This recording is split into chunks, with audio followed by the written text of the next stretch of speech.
Good morning. Thank you for having me. I'm really happy to be here. I want to take a moment to thank all of my prep teachers here, especially Ms. Thomas, Mr. Moritz, Mr. Sather, Mr. Hanrahan, and Ms. Muma. I know I wasn't the best student, but thank you for having me today. If only Mr. Brennan could see me now. Can you all hear me? You guys in the back? To my prep brothers, I say, I am you, all of you, and we already know enough. It is not knowledge we lack. What is missing is the courage to understand what we know and to draw conclusions. In this case, we must draw conclusions about the dangers of hate. And then we must act with the fierce urgency of now. I am you. If this were just a handful of years ago, I'd be sitting in the audience, a prep student listening to an assembly in honor of Dr. King, one of the most courageous men who has ever lived. I was a normal student, to the recurrent frustration of my mother.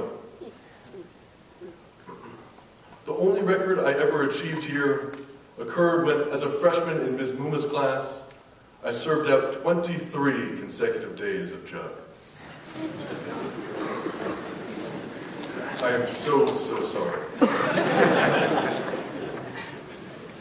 But it was that next winter semester when, at 15, I first had the courage to do something I had never done before.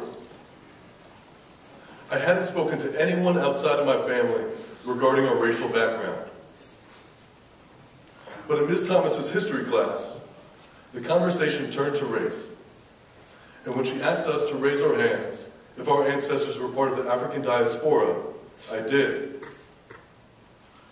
I am the proud great-great-grandson of Virginia's slaves.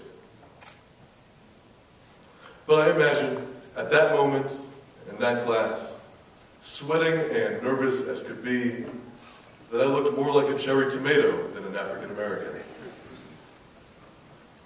Recall that Thomas Jefferson, from the same area of Virginia my slave ancestors called home, owned hundreds of people. Jefferson bred 6 children into slavery with his slave mistress, Sally Hemings. They all looked as white as their father, a founding father no less, and yet because they possessed one drop of black blood, they were enslaved. Jefferson never freed his children during his lifetime. A century after Jefferson's death, during the swing of the Harlem Renaissance, Langston Hughes could still write, due to segregation laws, "Black blood sure is powerful, as it only takes one drop to be considered a Negro." In that special way white suburban kids across the country have of being simultaneously impressed and intimidated by blackness, a couple of kids came up to me after class. "So that's why you can dunk," they said. Others told me they didn't believe me. Race has always been about how others perceive you,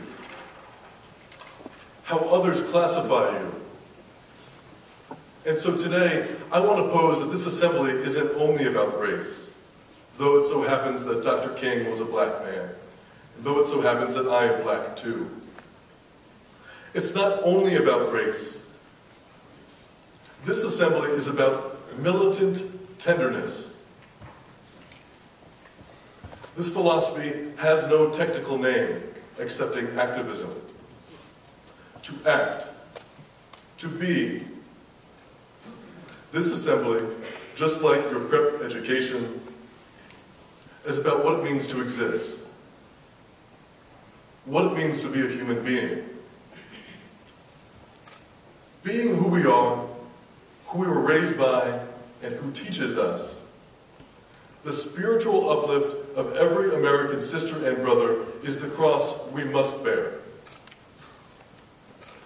recall that it wasn't until Dr. King spoke out about an unjust war in Vietnam that he was killed. It wasn't until he mobilized the poor of the world that he was killed.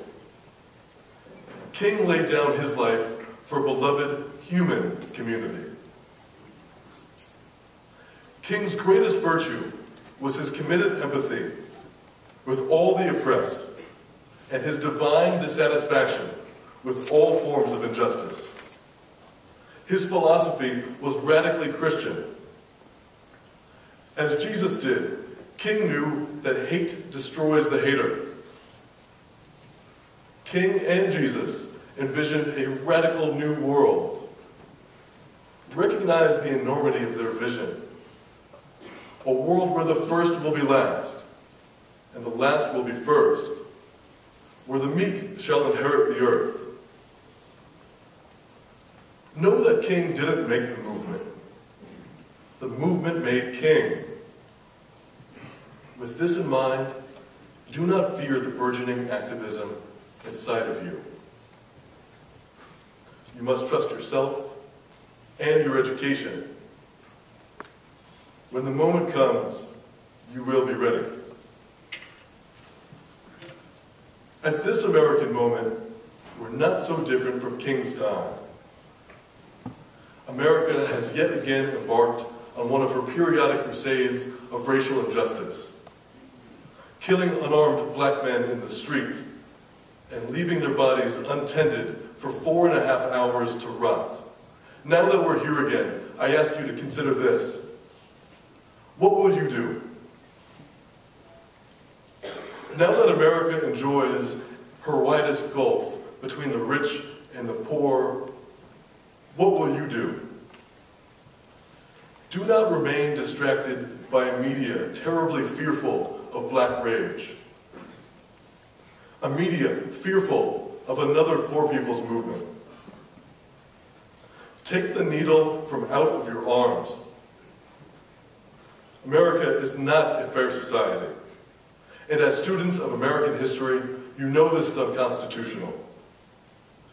The moment beckons.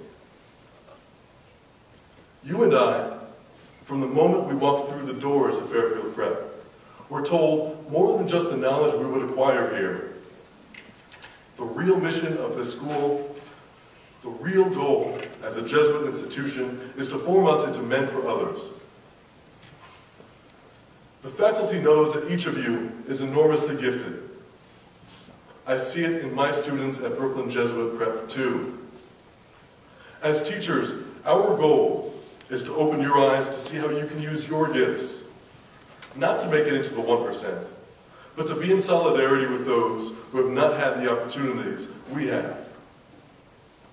To teach our hearts to be compassionate and our hands to tear down walls that divide. Prep teachers challenged me, and they challenge you, to make radical Christian service an integral part of your character, not just as an extracurricular activity.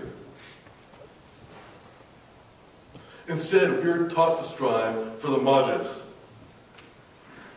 to share our gifts and talents enthusiastically, to feel the pain of the other profoundly, to build a world community of peace and justice passionately. Live with the self-determination and the fearlessness to lay down your life for the initiation of a beloved community, to rethink and remix capitalism in a spirit of empathy, not solely to aim for a position amongst the landed gentry. Do not conform yourselves to the standards of this world, but let God transform you inwardly by a complete change of your mind.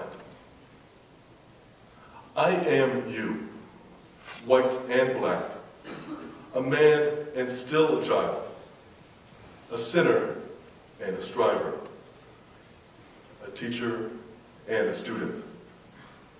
We already know enough. It is not knowledge we lack. It is courage to see one another as equals. Who will rise to the occasion?